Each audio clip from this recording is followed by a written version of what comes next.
حضرت سلیمان علیہ السلام حضرت داود علیہ السلام کے صاحبزادے تھے اور ان کے وارث قرار پائے۔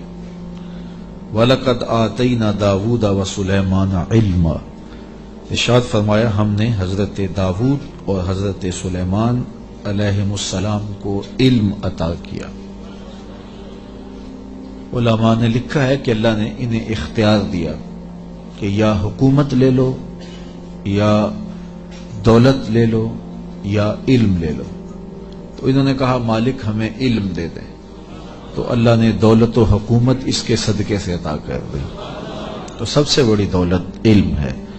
تو یہاں کہا کہ ہم نے ان کو علم کے نور سے مالا مال کیا۔ اور اگر بنظر غور مطالعہ کریں تو علم ہی شہنشاہی ہے۔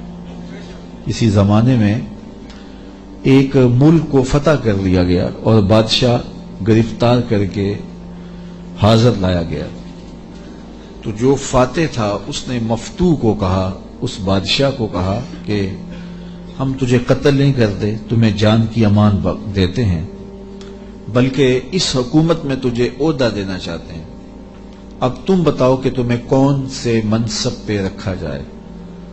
تو اس نے کہا مجھے معلم لگا دو، مجھے استاد لگا دو۔ تو اس بادشاہ نے ہنس کے کہا پھر بادشاہی چاہتے ہو؟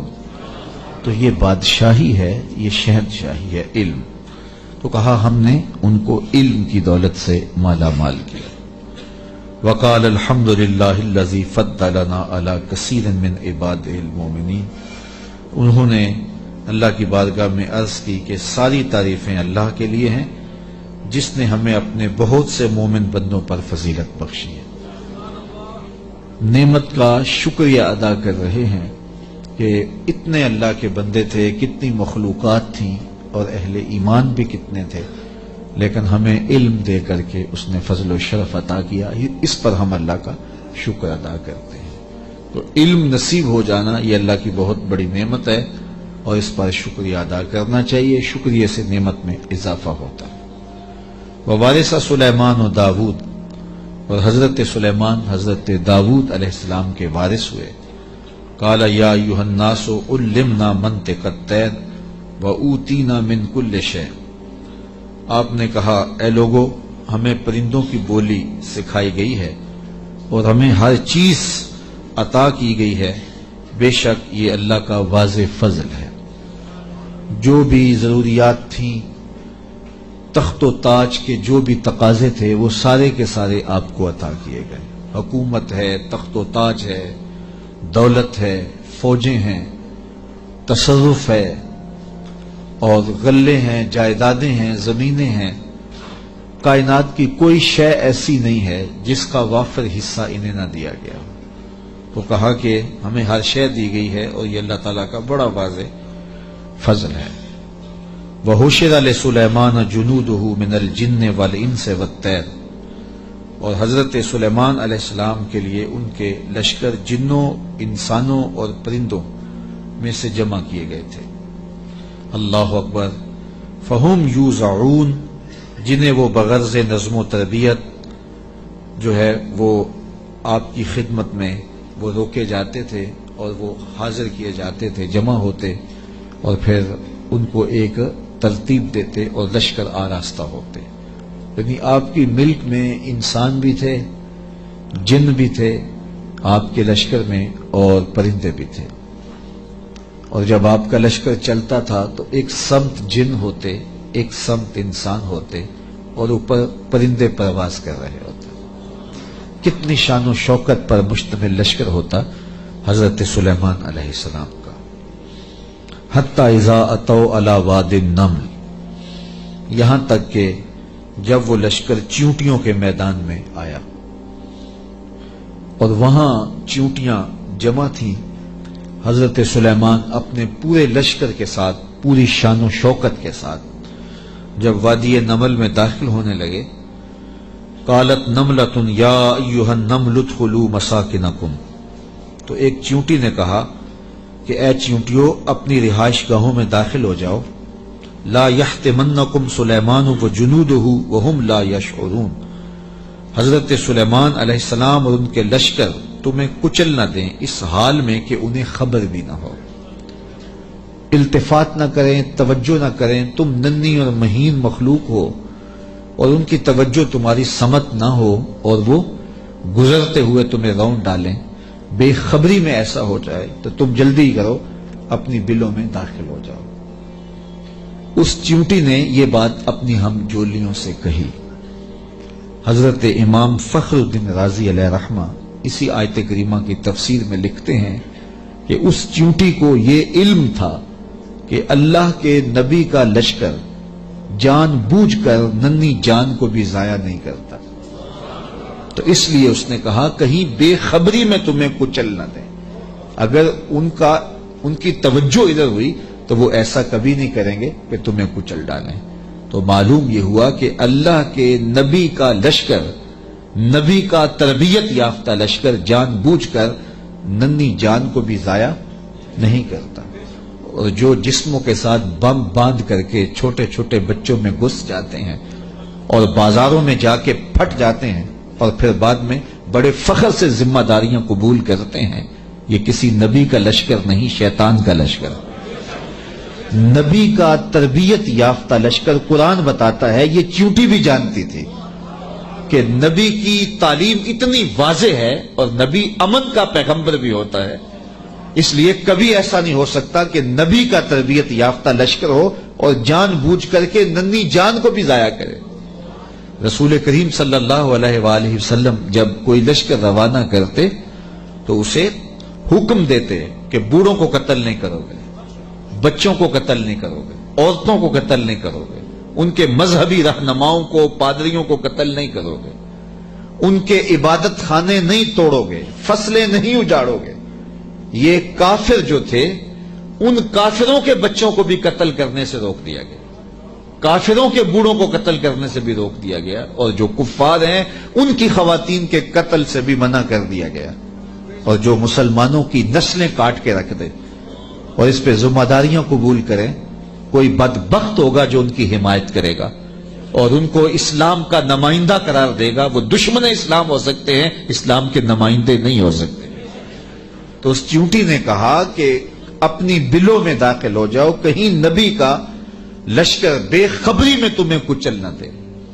حضرت امام راضی لکھتے ہیں کہ چیونٹی کو یہ علم تھا، اس علم کی وجہ سے اس چیونٹی کو قیامت تک آنے والی چیونٹیوں کا سردار بنا دیا گیا، ملکہ بنا دی گئی قیامت تک۔ اچھا، اگر آپ کی توجہ ہو تو ذات کی چیونٹی ہے، رب نے اس کے نام کی صورت اتاری ہے۔ چیونٹی کی حیثیت کیا ہوتی ہے، لیکن وہ پیار کرنے لگی نا نبی سے، اور اس کو پتا تھا کہ نبی کی تعلیمات کیا ہوتی ہیں، تو اس تعلیم کے نتیجے میں ذات کی چیونٹی ہے، لیکن رب نے اس کے نام کی صورت اتار دی۔ تو اس چیونٹی نے کہا جلدی جلدی اپنی بلوں میں داخل ہو جاؤ، اللہ کے نبی کا لشکر کہیں تمہیں کچل نہ دے اور وہ دھیان نہ کرے، بے خبری میں کہیں ایسا نہ ہو جائے۔ اگر خبر ہوگی تو پھر کبھی ایسا نہیں ہو سکتا، کیونکہ نبی کی تربیت یہ ہے، وہ تو زندگیاں بانٹنے آیا ہے، زندگیاں چھیننے تو نہیں آیا، تو یہ ایسا نہیں ہوگا۔ فَتَبَسَّمَ ضَاحِكًا مِّن قَوْلِهَا، تو حضرت سلیمان پیغمبر نے جب چیونٹی کی اس بات کو سنا تو مسکرا پڑے۔ 3 میل دور تھے حضرت سلیمان علیہ السلام، اتنی دور سے چیونٹی نے کہا کہ جلدی جلدی بلوں میں چلی جاؤ، اللہ کے نبی کا لشکر کہیں بے خبری میں تمہیں کچل نہ دے۔ چیونٹی نے یہ بات کی تو حضرت سلیمان نے 3 میل دور سے سن لی اور پھر مسکرا بھی پڑے۔ اب 3 میل دور سے بات سنی جا سکتی ہے والا چیونٹی کی؟ یہ اس حال سے باہر جو چیونٹیاں چل رہی ہیں، کوئی شخص جو بڑا ہی جو ہے وہ باریک سماعتیں رکھتا ہو، کیا وہ یہاں بیٹھ کر کے چیونٹی کی بات جو باہر ہے اس کو سن سکتا ہے؟ چلو جو آپ کے کرسی کے نیچے چل رہی ہے اس کو سن سکتا ہے، اس کی آواز کو، لیکن 3 میل دور سے چیونٹی کی آواز کو اللہ کا نبی سن بھی رہا ہے، اور جو وہ کہہ رہی ہے اس کو سمجھ بھی رہا ہے، اور اس پر تبسم بھی فرما رہا ہے۔ حضرات علماء فرماتے ہیں، جو تیوریات کے ماہرین ہیں، کہ چیونٹی کے منہ میں زبان نہیں ہوتی، پھر اس نے بات کیسے کر لی؟ ایک مہین سا وجود ہے تو اس کے منہ میں زبان نہیں ہوتی، دانت نہیں ہوتے، تو پھر بات کیسے کرتی ہے؟ اور حضرت سلیمان نے سن کیسے لی؟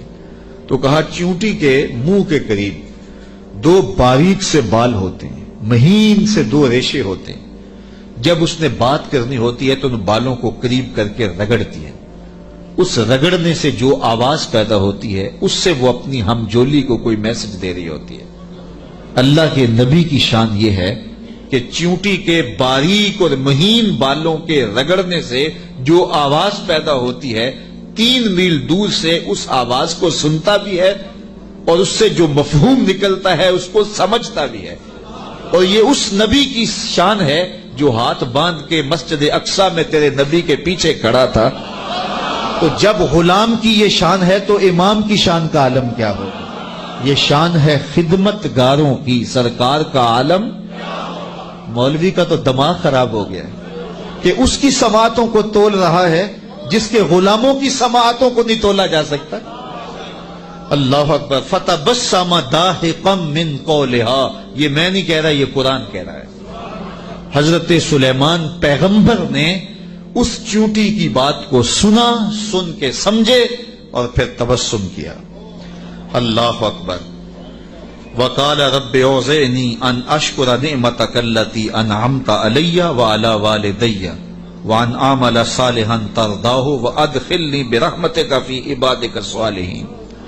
اور اللہ کی بارگاہ میں عرض کی حضرت سلیمان علیہ السلام نے کہ اے میرے پروردگار، مجھے اپنی توفیق سے اس بات پر قائم رکھ کہ میں تیری اس نعمت کا شکر بجا لاتا رہوں جو تو نے میرے اوپر کی اور میرے والدین کے اوپر کی۔ جو نعمتیں بندے کے اوپر ہوتی ہیں اس کا بھی شکریہ ادا کرنا چاہیے، اور جو صالح اولاد ہوتی ہے، جو ماں باپ پر نعمتیں عطا ہوئی ہوتی ہیں، ان کا بھی شکریہ ادا کرنا، کیونکہ ماں باپ کی نعمتیں اولاد تک بھی پہنچتی ہیں۔ مجھے بتاؤ، اگر میں اور آپ کسی کافر کے گھر میں پیدا ہوتے، معاذ اللہ کسی ہندو یا سکھ کے گھر میں پیدا ہوتے، تو آج کیا ہمارے سینے میں ایمان کا چراغاں ہوتا؟ ہم کسی یہودی کے گھر میں پیدا ہوتے تو ہمارے گھر میں ایمان کی روشنی ہوتی؟ ہم کہتے ہیں ہم بڑے سیانے ہیں، بڑے سمجھدار ہیں، ہم مطالعہ کرتے، ہم مختلف ادیان کو پڑھتے اور پھر مسلمان ہو جاتے۔ کیا ایسا ہوتا یا کہ ہم اسی ظلمت اور اندھیرے میں ہوتے؟ تو پھر ہمارے ماں باپ تھے نا جو مسلمان تھے، اور ہم ان کی آغوش میں آئے تو اللہ نے وہ نور ہمیں بھی دیا۔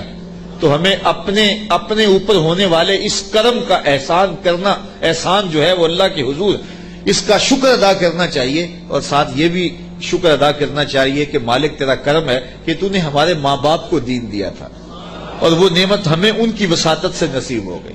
علامہ اقبال کہا کرتے تھے، نام تو از پدر آموختم، حضور آپ کا نام میں نے اپنے باپ سے سیکھا تھا۔ وہ حضور کے عاشق تھے تو میں بھی حضور کا غلام بنا۔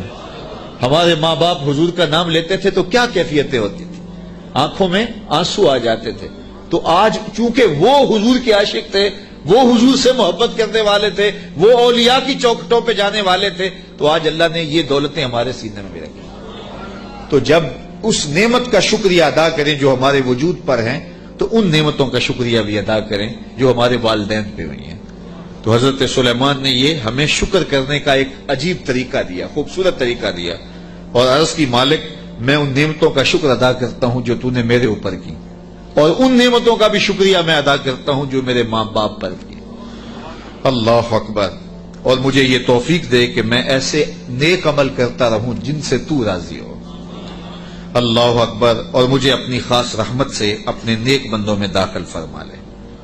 حضرت سلیمان علیہ السلام ایک دن اپنے لشکر کا جائزہ لیتے ہوئے پرندوں کی جانب نکلے۔ کیسی شان و شوکت تھی، جنوں پر بھی حکومت، انسانوں پر بھی حکومت، پرندوں پر بھی حکومت۔ وَتَفَقَّدَ الطَّيْرَ، تو آپ نے پرندوں کا جائزہ لیا۔ فَقَالَ مَا لِيَ لَا أَرَى الْهُدْهُدْ، فرمایا میں ہدہد کو نہیں دیکھ رہا۔ اور پھر فرمایا ام کان من الغائبین، وہ واقعی غائب ہو گیا ہے، لَأُعَذِّبَنَّهُ عَذَابًا شَدِيدًا، میں اس کو سخت عذاب دوں گا، او لَأَذْبَحَنَّهُ، یا اس کو میں ذبح کر دوں گا، او لَيَأْتِيَنِّي بِسُلْطَانٍ مُبِينٍ، یا وہ میری جانب میرے پاس اپنے بے قصور ہونے کی کوئی واضح دلیل لائے۔ تین باتیں کی، یا تو سخت عذاب دوں گا، یا ذبح کر دوں گا یا پھر اپنی صفائی میں کوئی مضبوط دلیل لائے۔ حضرت سلیمان علیہ السلام بیت اللہ کی حاضری کے بعد واپس آ رہے تھے اور صنعاء کے مقام پہ جو یمن کا شہر ہے وہاں آپ نے پڑاؤ کیا اور وہاں آپ نے جانوروں کا جائزہ لیا اور وہاں ہدہد کو نہ دیکھا۔ مفسرین فرماتے ہیں جب پانی کی ضرورت ہوتی تو ہدہد کو حاضر کیا جاتا اور یہ ہدہد جو تھا وہ پھر بتاتا کہ کس جگہ پانی ہے۔ یہ جانوروں کے اندر انجینئر ہے، اللہ نے اس کو بڑی طاقت دی۔ حضرت ابو ہریرہ رضی اللہ تعالیٰ عنہ نے جب فرمایا نا کہ یہ بڑی قوتوں سے مالا مال کیا گیا ہے، اس کی نظر بڑی تیز ہوتی ہے، تو کسی نے حضرت ابو ہریرہ سے کہا کہ چھوٹے بچے جب دھاگا لگا کے جال لگا کے جو ہے وہ پھاہی لگاتے ہیں تو یہ ہدہد پھنس جاتا ہے، جس کو زمین کی تہ میں پانی نظر آ جاتا ہے اس کو وہ جال نظر نہیں آتا۔ تو حضرت ابو ہریرہ بولے تقدیر کا جال نظر نہیں آتا، تو تقدیر کا جال بڑا ڈاڈا ہوتا ہے، وہ نظر نہیں آتا۔ یہ آپ نے ایک جانور دیکھا ہوگا کن کھجورا، اس کے 100 پاؤں ہوتے ہیں، 100 پاؤں، اور یہ جو سانپ ہوتا ہے اس کے کوئی پاؤں نہیں ہوتے، یہ اپنے جسم کو بل دے کے آگے بڑھتا ہے، اور کن کھجورا اس کے 100 پیر ہوتے ہیں، اور سانپ کی مرغوب غذا ہے کن کھجورا، اور جب اس کو یہ نظر آئے تو یہ دوڑتا ہے اور سانپ پیچھے دوڑ کے اس کو شکار کر لیتا ہے۔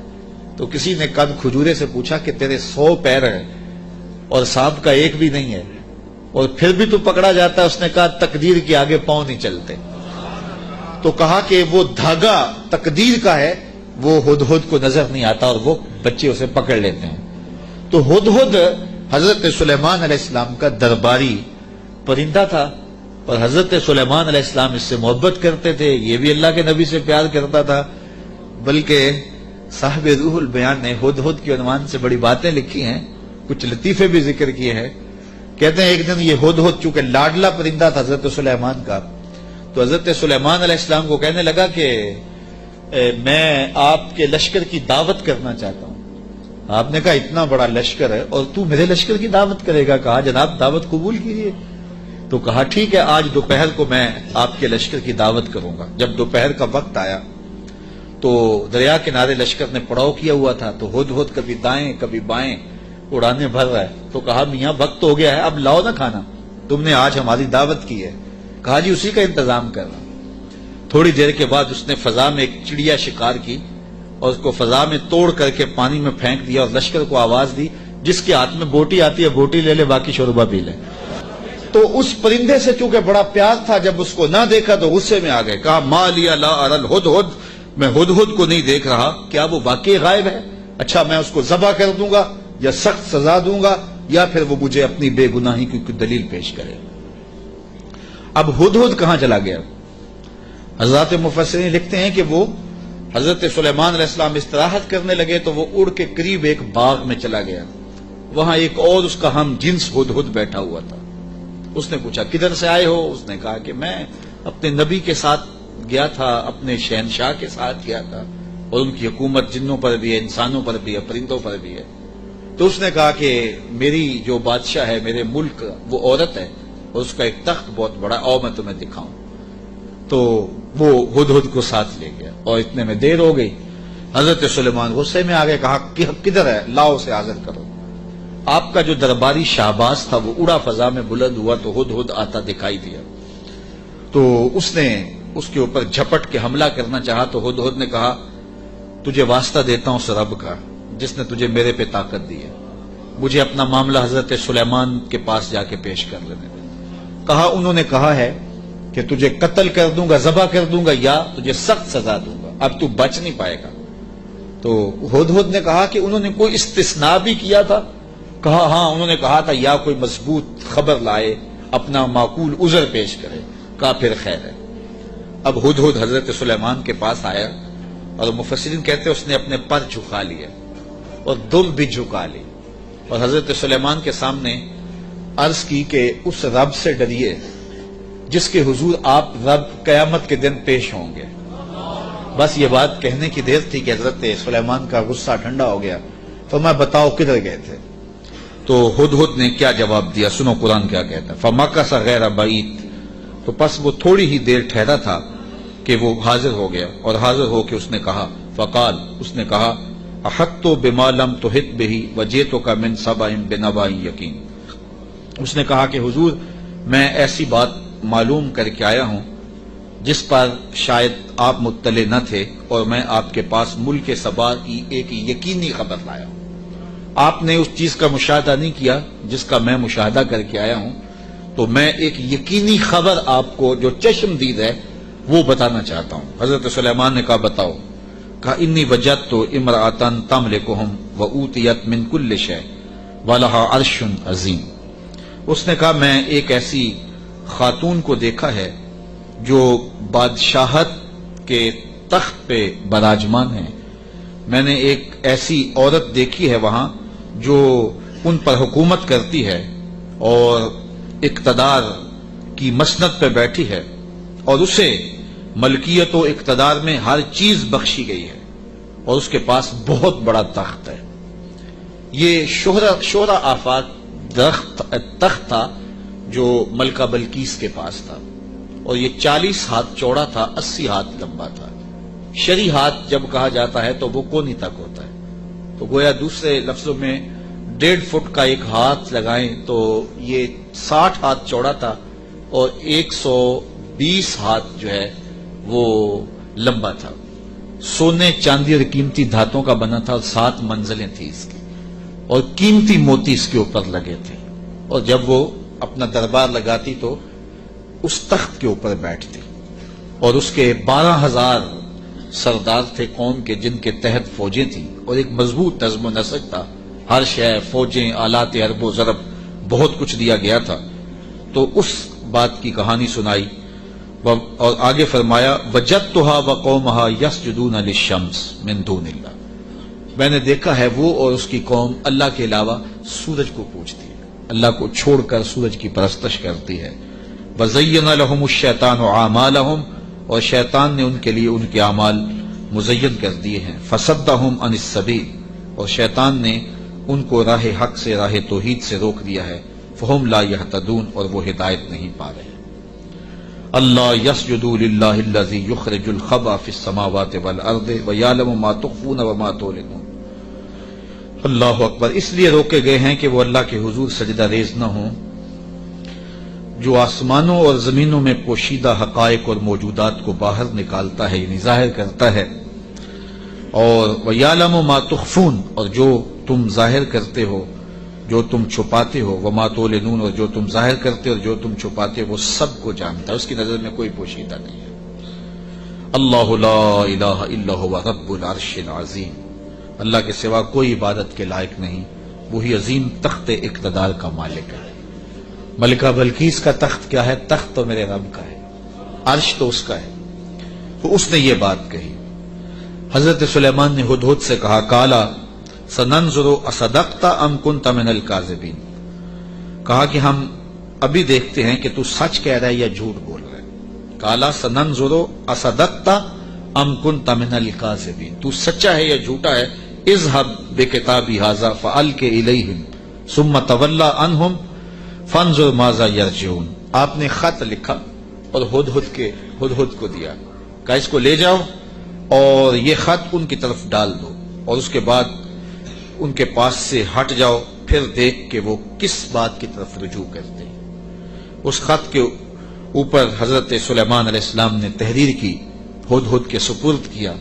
1 مہینے کی مسافت پر تھا یہ ملک سبا حضرت سلیمان علیہ السلام کے ملک شام سے، 1 مہینہ جاتے ہوئے لگتا تھا، 1 مہینہ آتے ہوئے لگتا تھا۔ کہا یہ خط لے جاؤ میرا اور ملک سبا میں جاؤ اور ملکہ بلقیس کو دے آؤ، اور پھر دیکھو کہ وہ کیا کہتے ہیں۔ ہدہد نے خط پکڑا، بادشاہ تخت پہ بیٹھی تھی، اس نے جا کے خط پھینک دیا۔ جب ملکہ نے خط پکڑا اور اس کو کھولا اور پڑھا، نبی کی جلالت تھی، چونکہ صرف بادشاہ نہیں تھے، نبی بھی تھے، تو کہتے اس کا وجود کانپنے لگا، اور اس نے اپنی قوم کے سرداروں کو کہا کہ قالت یا ایھا الملأ انی القی الی کتاب کریم، اے میری قوم کے سرداروں، میری طرف ایک عزت والا خط ڈالا گیا ہے۔ علماء تفسیر نے لکھا ہے کہ یہ لفظ ہی اس کے لیے بہتری کی ضمانت بن گیا کہ اس نے نبی کے خط کو عزت والا خط کہا. بعد میں جو ہوا اور پھر وہ متی ہوئی اور اللہ نے اس کے لیے بہتریوں کے دروازے کھولے، وہ اس کی اس تکریم کی وجہ سے. خسرو پرویز کی جانب میرے رسول کریم صلی اللہ علیہ وسلم نے خط بھیجا تھا تو اس نے ٹکڑے کر دیے تھے. تو آقا کریم علیہ السلام نے جب سنا تو فرمایا اللہ اس کی سلطنت کے ٹکڑے کرے گا، اور ایسے ہوا. تو پرویز نے حضور کا خط پھاڑا تھا تو ذلیل و رسوا ہو گیا، اور اس نے اللہ کے پیغمبر کے خط کو سینے سے لگایا اور کہا یہ عزت والا خط ہے جو میری جانب ڈالا گیا ہے. انہو من سلیمان، بے شک یہ حضرت سلیمان کی طرف سے ہے. وانہو بسم اللہ الرحمن الرحیم، اور بے شک اس میں یہ لکھا ہے کہ اللہ کے نام سے شروع جو رحمان اور رحیم ہے. تو یہ خط سلیمان علیہ السلام کی جانب سے لکھا گیا تھا، اور وہاں اس زمانے میں خط لکھنے والا اپنا نام پہلے لکھتا تھا پھر مضمون خط کا لکھتا تھا. تو آپ نے پہلے کہا انہو من سلیمان وانہو بسم اللہ الرحمن الرحیم اللہ تعالی علیہ واتونی مسلمین. 2 لفظ لکھے. آپ نے کہا خط کا مضمون یہ تھا تم مجھ پر سر بلندی نہ چاہو، مجھ سے بڑا بننے کی کوشش نہ کرنا، سر بلندی نہ چاہو، اور فرما بردار ہو کے میرے پاس حاضر ہو جاؤ. بس 2 لفظ تھے، حضرت سلیمان کی مہر تھی، اور یہ خط ہدہد نے جا کے ملکہ بلقیس کو دیا. اس کا وجود کانپنے لگا. پھر وہ سنبھلی اور اپنے سرداروں سے کہنے لگی قالت یا ایھا الملؤ افتونی فی امری ما کنت قاطعۃ امرا حتی تشہدون. اے میرے درباریوں، تم مجھے بتاؤ اس معاملے میں کیا تمہارا مشورہ ہے، چونکہ میں کسی بھی معاملے میں قطعی فیصلہ کرنے سے قبل تمہیں حاضر کرتی ہوں اور تم سے مشورہ لیتی ہوں. مشورے کے بغیر میں نے آج تک کبھی قدم نہیں اٹھایا، اور یہ میرا معمول ہے. اب یہ خط آیا ہے، اس کا یہ مضمون ہے جو میں تمہیں سنایا ہے، اب تم بتاؤ کہ اب کیا کیا جائے. اب 12,000 سردار تھے اور ان کے ماتحت فوجیں تھیں. قالو بولے نحن اولو قوت و اولو باس شدید، کہنے لگے کہ ہم طاقتور ہیں، سخت جنگجو ہیں، اور ہم لڑنے کے لیے تیار ہیں. قوم کا مورال بلند ہے، فوجیں پوری طاقت میں ہیں، آلات حرب و ضرب بھی ہیں، کوئی کمزوری نہیں ہے. آپ اگر حکم دیں تو ہم حاضر ہیں. والامر الیک فانظری ماذا تامرین، لیکن معاملہ آپ کے ہاتھ میں ہی ہے، حکم آپ کا ہی چلے گا، لیکن ہماری جانب سے کوئی کمزوری نہیں، ہم بالکل تیار ہیں، مستعد ہیں، فعال ہیں، فوجیں تیار ہیں، مورال بلند ہے، لڑنے کے لیے آمادہ ہیں. تو اب آپ کا حکم ہے، کیا آپ حکم دیتی ہیں؟ قالت ان الملوک اذا دخلوا قرية افسدوها وجعلوا اعزة اهلها اذلة. ملکہ نے کہا کہ بے شک جب بادشاہ کسی بستی میں داخل ہوتے ہیں تو اسے برباد کر دیتے ہیں اور وہاں کے باعزت لوگوں کو ذلیل و رسوا کر ڈالتے ہیں، اور یہ لوگ یعنی بادشاہ اسی طرح کریں گے. تو اگر تم مجھے موقع دو، اور میرا مشورہ یہ ہے کہ میں وَإِنِّي مُرْسِلَةٌ إِلَيْهِمْ بِهَدِيَّةٍ، میں پہلے ان کی طرف کوئی ہدیہ بھیجتی ہوں. ہم لڑائی کا طبل نہ بجائیں، ہم پہلے ان کی طرف ہدیہ بھیجیں، پہلے دیکھیں. فَنَاظِرَةٌ بِمَا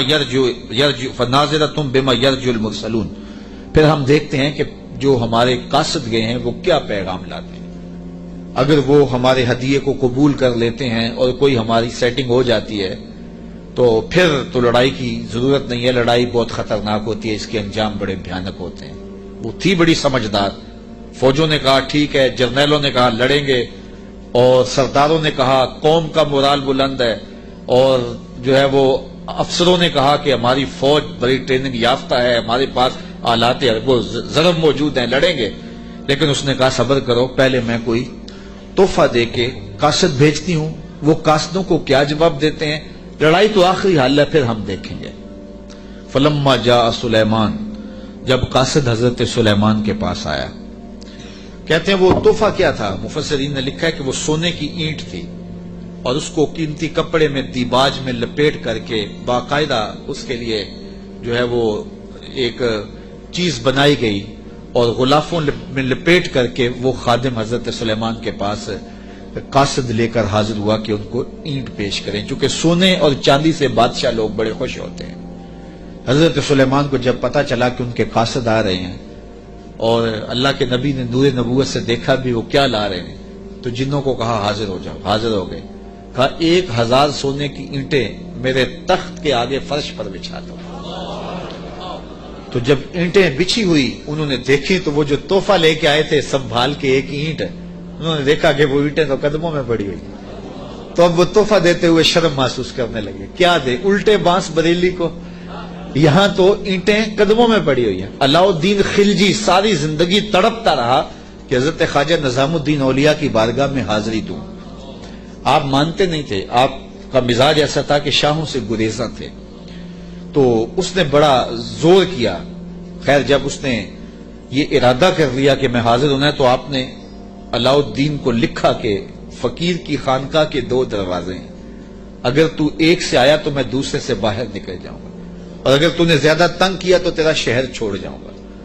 خیر بادشاہ نے ایک دن جو ہے وہ بغیر بتائے خانقاہ میں حاضری دی۔ شیخ کو پتا چلا تو انہوں نے دروازے پر پہرے دار کھڑے کر دیے کہ بادشاہ کو اندر نہیں آنے دینا۔ بادشاہ نے ان کے تیور پڑے فقیروں کے، تو یہ جو پیروں کے مرید ہوتے تو دیوانے ہیں، کہا کہ یہ تو مر جائیں گے لیکن شیخ کے دروازے سے اندر نہیں جانے دیں گے۔ تو بادشاہ کو شرارت سوجی تو اس نے کاغذ کے ٹکڑے پہ لکھا کہ یہ کیا ہوا کہ بادشاہوں کے دروازوں پہ بھی بواب چوکیدار اور فقیروں کے دروازے پہ بھی بواب۔ تو اندر سے شیخ نے اسی کاغذ کے ٹکڑے پہ بیک پہ اس کی پشت پہ لکھ کے بھیجا، فرق یہ ہے کہ بادشاہوں کے درباروں پر جو بواب ہوتے ہیں وہ فقیروں کو روکنے کے لیے ہوتے ہیں، اور جو فقیروں کی چوکھٹ پہ بواب ہوتے ہیں وہ امیروں کو روکنے کے لیے ہوتے ہیں۔ بادشاہ کہنے لگا کہ مجھے حضرت کی خانقاہ تو دیکھنے کی اجازت ہوگی۔ خدام نے کہا کوئی حرج نہیں ہے۔ تو وہ خانقاہ لنگر خانہ دیکھنے لگا، بہت بڑی خانقاہ تھی۔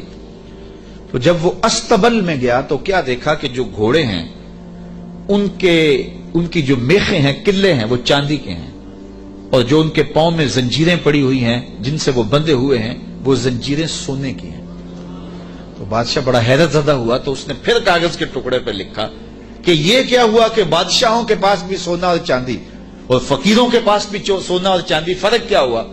تو شیخ نے جواب میں لکھ کے بھیجا، فرق یہ ہے بادشاہ خزانوں میں سنبھال کے رکھتے ہیں، فقیر گھوڑوں کے قدموں میں ڈال کے رکھتے ہیں۔ تو حضرت سلیمان علیہ السلام نے 1000 اینٹ بچھوا دی۔ آپ جانتے ہیں جب بہار چین آیا نا حضرت عمر کے زمانے میں، جب ایران فتح ہوا تو سب سے دنیا کے اس وقت نامور اشیاء میں سے بہار چین ایک بہت بڑا قالین تھا، جس کو بہار چین پہ بٹھا دیا جاتا وہ ناز کرتا ہے کہ میں بہار چین پہ بیٹھے۔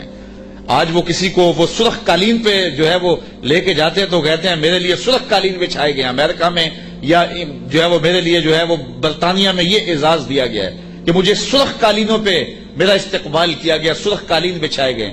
بہار چین یہ ایک ایسا قالین تھا کہ جس پہ بیٹھ جانا اور جس پہ چلے جانا یہ بڑے دنیا کے لوگ جو ہے وہ فخر سمجھتے تھے۔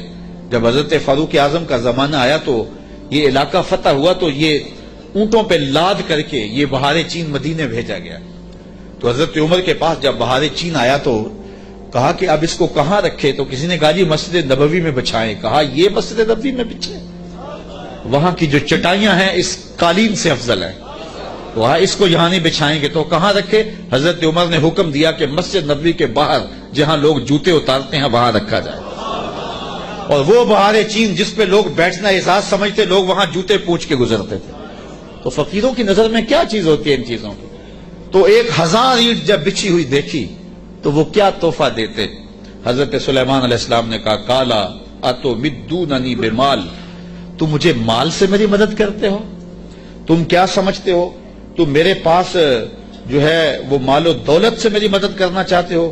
فما آتانی اللہ خیر مما آتاکم، اللہ نے جو مجھے دیا ہے وہ اس سے بہتر دیا ہے جو تم کو دیا ہے، تمہارے سے بہتر مجھے نوازا ہے۔ بل انتم بہدیتکم تفرحون، بلکہ اپنے ہدیے پہ تم خوش ہو کہ یہ مال ہے، ہم مال کے ہدیے کو قبول نہیں کرتے۔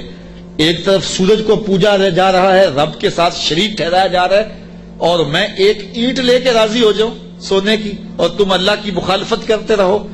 یہاں سمجھنے کے لیے بہت کچھ ہے کہ اللہ کے حکموں کی نافرمانی کر رہا ہو اور پیر صاحب کو نذرانہ دے دے اور پیر صاحب یہیں چپ ہو جائے کہ کوئی نہیں مجھے نذرانہ مل گیا، یہ سمجھنے کے لیے کافی ہے۔ سونے کی اینٹ لے کے آئے ہیں، فرمایا وہ بتوں کو پوج رہے ہیں، وہ سورج کو پوج رہے ہیں، اور مجھے اس نذرانے سے چپ کروانا چاہتے ہیں، ایسا نہیں ہوگا۔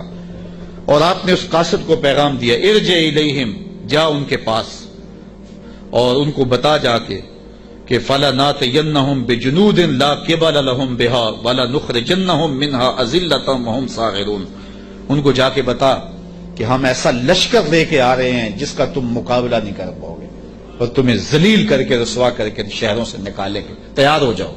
حضرت سلیمان نے اس قاصد کو پیغام بھیجا۔ جب اس نے جا کے پیغام دیا اور حضرت سلیمان کے دربار کی کہانیاں سنائیں، تو پھر لڑائی کی ہمت کس کو ہوتی؟ نبی کو اللہ نے روب دیا ہوتا ہے، نبی کا روب جو ہے وہ لوگوں پہ پڑ جاتا ہے۔ اللہ اکبر، تو کس کو ہمت ہوتی؟ ملکہ بلقیس نے کہا کہ اب میں خود جاتی ہوں، تو وہ خود تیار ہوئی اور وہ حضرت سلیمان کی بارگاہ میں حاضر ہونے کے لیے ملک سبا سے چلی۔ ادھر بھی وقت گزرتا گیا، جب 3 فرسخ دور وہ دربار سے رہ گئی، 1 فرسخ اور 3 فرسخ 5 کلومیٹر لگا لیں، آپ یہ کہہ لیں کہ وہ بائی پاس پہ یا وہ یہ چناب پل پہ اتنے فاصلے پہ جب اس کا آنا ہوا تو حضرت سلیمان بیٹھے تھے اور آپ نے اپنے درباریوں سے کہا، قال یا ایھا الملأ ایکم یاتینی بعرشها قبل ان یاتونی مسلمین۔ دربار لگا تھا، جن بھی بیٹھے تھے، انسان بھی بیٹھے تھے، پرندے بھی تھے۔ آپ نے کہا میرے درباریوں، وہ بلقیس آ گئی ہے، یہاں قریب ہی آ گئی ہے، تو اس کا وہ تخت جس پہ اسے ناز ہے، کوئی ہے جو اٹھا لائے اس کے لانے سے پہلے؟ کیسی شان حضرت سلیمان کی، وہ بائی پاس پہ آ گئی اور تخت 1 مہینہ جاتے ہوئے لگتا ہے، 1 مہینہ آتے ہوئے لگتا ہے۔ یہ طاقتیں ہیں اللہ کے بندوں کی، اللہ اکبر۔ تو کہا وہ تو ادھر آ گئی ہے، تو کوئی ہے جو اس کا تخت جا کے جلدی جلدی اٹھا لائے؟ تو جب آپ نے یہ بات کہی تو ایک جن اٹھا، قال عفریت من الجن انا آتیک بہ، ایک جن کہنے لگا حضرت میں لاتا ہوں۔ کب لاؤ گے؟ قبل ان تقوم من مقامک، آپ کی مجلس ختم ہونے سے پہلے پہلے حاضر کر دیتا ہوں۔ اور مجلس ختم ہوتی تھی زوال کے وقت، دوپہر کے وقت، صبح شروع ہوتی اور دوپہر کو ختم ہو جاتی، تو کچہری لگی تھی، کہا کچہری ختم ہونے سے پہلے پہلے میں لے آتا ہوں۔ وَإِنِّي عَلَيْهِ لَقَوِيٌّ أَمِينٌ، طاقتور بھی ہوں، لے بھی آؤں گا، اور امین بھی ہوں، کوئی ایک موتی بھی ضائع نہیں ہوگا، تو تخت میں لے کے آتا ہوں۔ اور 1 مہینہ میں نے عرض کیا جاتے ہوئے لگتا ہے، 1 مہینہ کئی ہاتھ موٹا تھا، 7 منزلیں تھی، 40 ہاتھ چوڑا تھا، 80 ہاتھ لمبا تھا، سونے اور چاندی اور قیمتی جواہر سے مرصع تھا، اور 7 کوٹریوں میں مکفل تھا، تالے لگے تھے، پہرے دار کھڑے تھے، جیب میں ڈال کے بھی لانا ہو پھر بھی 2 مہینے چاہیے۔ اور اس تخت کو لانے کا کہا دوپہر تک لے آتا ہوں۔ بڑی بات تھی نا، حضرت سلیمان خوش ہو جاتے کہ بڑی بات ہے، تو میں نہیں، مجھے اس سے بھی پہلے چاہیے، مجھے اس سے بھی پہلے چاہیے۔ پھر وہ اٹھا جس کے سینے میں زبور کا علم تھا، قال الذی عندہ علم من الکتاب، پھر وہ شخص کھڑا ہوا جس کے سینے میں علم زبور تھا، وہ آپ کا خالہ زاد بھی تھا، آپ کا صحابی بھی تھا، عاصب بن برخیہ نام علماء تفسیر نے بتایا ہے، اور اسے اسم اعظم آتا تھا۔ وہ کھڑا ہو گیا، اس نے کہا انا آتی کا بہی، حضرت میں لے آتا ہوں۔ کہا کب لاؤ گے؟ وہ تو دوپہر تک کا وقت دے رہا ہے، تم کب لاؤ گے؟ تو سنو اس نے کیا کہا، بولا قبل ان یرتد الیک طرفک، حضور آپ آنکھ بعد میں جھپکیں گے، تخت پہلے پڑا ہوگا، آپ آنکھ بعد میں جھپکیں گے، تخت پہلے پڑا ہوگا۔ اللہ اکبر۔ فلما رآہ مستقرا عندہ قال ھذا من فضل ربی، حضرت سلیمان نے بھی آنکھ جھپکی نہیں تھی، تخت سامنے پڑا ہوا۔ حضرت سلیمان بے ساختہ پکار اٹھے، یہ میرے رب کا فضل ہے جس نے میرے امتی کو یہ طاقت دی۔ یار بنی اسرائیل کے نبی کے امتی کی یہ شان، تو بنی اسرائیل کے یہ نبی مقتدی بن کے جس کے امام کے پیچھے کھڑے تھے مسجد اقصی میں، اس امام کی شان کا عالم کیا ہو؟ یہ شان ہے خدمت گاروں کی، سرکار کا عالم۔ کہا میں لاتا ہوں، اور اس کے آنے سے پہلے کیا حضرت آنکھ جھپکنے سے پہلے حاضر کر دو۔ اور حضرت سلیمان نے ابھی آنکھ جھپکی نہیں، تخت سامنے پڑا ہوا تھا۔ اللہ اکبر۔ لیبلونی ااشکر ام اکفر، کہا کہ میرے رب نے مجھے آزمایا ہے، میرا رب مجھے پرکھتا ہے کہ میں اس کا شکر کرتا ہوں یا کفران کرتا ہوں یا انکار کرتا ہوں۔ اللہ اکبر۔ فرمایا ومن شکر فانما یشکر لنفسہ، جو شکر کرتا ہے وہ اپنے لیے ہی شکر کرتا ہے، اللہ کا کیا فائدہ کرے گا، اپنا ہی فائدہ ہوگا۔ تو میں اس کا شکر کرتا ہوں جس نے میرے ایک امتی کو یہ طاقت عطا کی، یہ شان عطا کی۔ یار جب بنی اسرائیل کے ایک ولی کی یہ شان ہے تو اس امت کے اولیاء کی شان کا عالم کیا ہوگا۔ صرف ایک واقعہ، شہر بخارا میں، شہر کابل میں حضرت امام شاہ نقشبند بخاری علیہ رحمہ تشریف لائے تو لوگوں کا ہجوم ہو گیا۔ بادشاہ وقت کی لونڈی وہاں سے گزرتے ہوئے رکی تو لوگوں کا ہجوم دیکھا، کہا ماجرا کیا ہے؟ کہا بخارے والے پیر آئے ہوئے ہیں۔ تو کہا یہ پیر کیا ہوتے ہیں؟ لوگوں نے بتایا یہ اصلاح قلب کرنے والے لوگ ہوتے ہیں، یہ دلوں کے حکیم ہوتے ہیں، ڈاکٹر ہوتے ہیں، اور یہ باطن کی صفائیاں کرنے والے لوگ ہوتے ہیں، اور اللہ نے ان کو تکوینی اور تشریعی طاقتیں بھی عطا کی ہوئی ہوتی ہیں، اور کبھی ایسا ہوتا ہے کہ یہ اوکھے ویلے کام بھی آتے ہیں۔ اس نے سوچا کہ شیخ سے نسبت قائم کر لینے میں کوئی حرج نہیں ہے، تو اس نے حضرت شاہ نقشبند بخاری کی بیعت کر لی۔ چلو پیر تو کوئی ہونا چاہیے، تو انہوں نے ان سے بیعت کر لی۔ شیخ نے جو وظائف بتائے اور تلقین کی، ذکر کی اور اچھائی کی طرف سبق دیے، تو صالحہ تو وہ پہلے ہی تھی لیکن مزید رنگ چڑھ گیا۔ تو بادشاہ جب اس کی خدمت کو دیکھا تو بڑا خوش ہوا۔ جو باقی لونڈیاں تھیں وہ حسد کرنے لگی۔ ایک دن انہوں نے بادشاہ کے دربار سے، بادشاہ کے گھر سے چوری کر کے زیور ایسی جگہ پہ چھپا دیے اور اس پہ الزام لگا دیا اور پھر برآمد بھی اس سے کروا دیے۔ بادشاہ کو بڑا غصہ آیا کہ میں نے اس پہ اتنا اعتماد کیا تھا اور یہ بڑی لمبی نمازیں پڑھتی تھی۔ بادشاہ نے حکم دیا کہ اس کو چوبارے پہ لے جاؤ اور وہاں سے دھکا دے دو۔ بادشاہ کے محل کی چھت پہ لے جایا گیا۔ اس نے لاکھ کہا کہ میرا جرم نہیں ہے، لیکن بادشاہ ہوتے ہیں، تو چھت پہ لے جایا گیا۔ جب دھکا دینے لگے تو اس کو اب یاد آیا کہ میں نے سنا تھا اوکھے ویلے پیر کام آتے ہیں، تو اس نے بخارے کی طرف منہ کر کے کہا شیعہ للہ چو گدائے مستمند المدد خواہم ز شاہ نقشبند۔ سنا ہے اوکھے ویلے پیر کام آتے ہیں، اس سے اوکھا ویلا میرے پہ تو نہیں آ سکتا۔ یہ اس نے کہا تو پیچھے جلاد نے دھکا دے دیا۔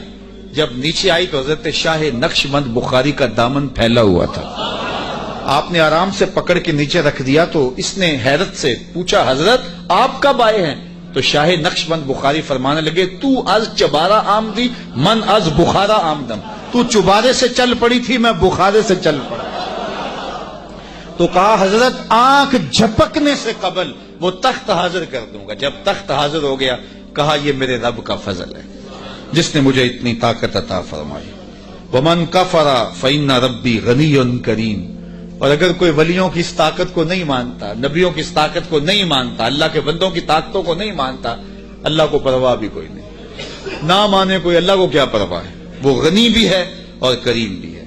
کالا نکروا لها عرشها ننظر اتهتدی ام تکون من الذین لا یهتدون۔ آپ نے فرمایا جلدی جلدی کرو، تخت کا حلیہ بھی بدل دو، اس کی شکل جلدی جلدی تبدیل کر دو، تاکہ جب وہ آئے تو ہم دیکھیں کہ وہ اس کو پہچانتی ہے یا نہیں پہچانتی۔ تو تخت کا حلیہ بدل دیا گیا۔ فلما جاءت، جب ملکہ بلقیس پہنچی، قیل اہاکذا عرشک، کہا تیرا بھی اس جیسا کوئی تخت ہے؟ اس تخت کی طرف اشارہ کر کے کہا کہ کیا تمہارا تخت اسی طرح کا ہے؟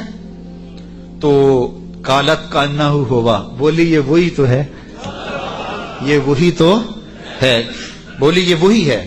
وَأُوتِينَا الْعِلْمَ مِنْ قَبْلِهَا وَكُنَّا مُسْلِمِينَ۔ اس نے کہا کہ ہمیں اس کی پہلے ہی خبر ہو گئی۔